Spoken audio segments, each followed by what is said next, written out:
Good afternoon, everybody.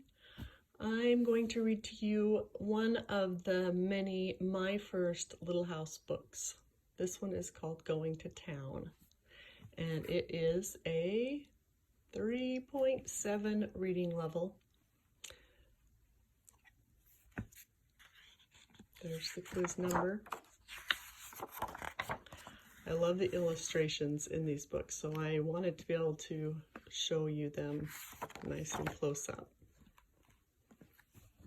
Once upon a time, a little girl named Laura lived in the big woods of Wisconsin, in a little house made of logs.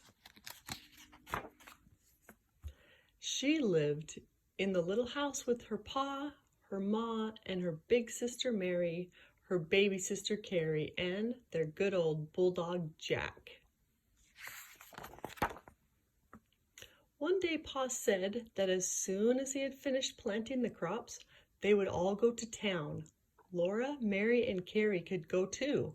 They were old enough now. Laura and Mary were very excited. The next day they tried to play going to town. They could not do it very well because they were not sure what a town was like. They had never even seen a store. Then one night, Pa said, "We'll go to town tomorrow." That night, Ma gave Laura and Mary a bath. Then she wound their hair tightly on lots of little rags. In the morning, their hair would be curly.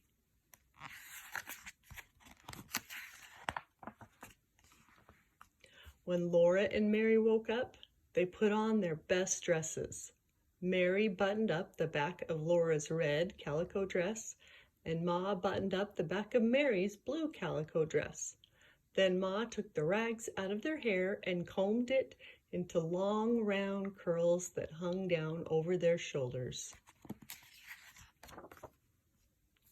After breakfast, Pa drove the wagon up to the gate of the little house. He had brushed the horses until they shone.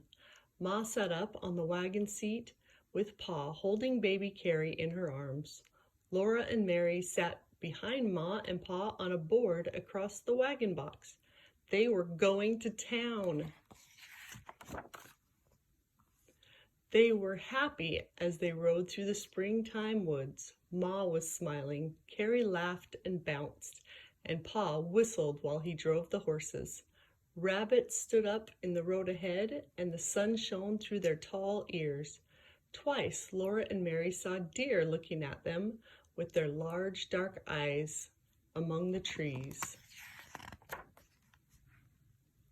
Suddenly, Pa stopped the horses and pointed ahead with his whip.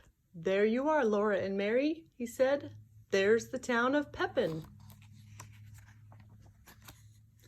Laura had never imagined so many houses and so many people.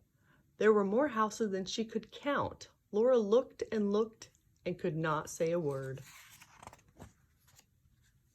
Pa helped everyone down from the wagon, and they walked up to the biggest building in town. This was a store where Pa came to trade. As they climbed up the steps of the store, Laura was so excited she was trembling all over. The store was full of things to look at. There were sacks of salt and sugar. There were pink and blue and red and brown and purple fabrics for dresses. There were boots and hammers and nails and big wooden pails full of candy.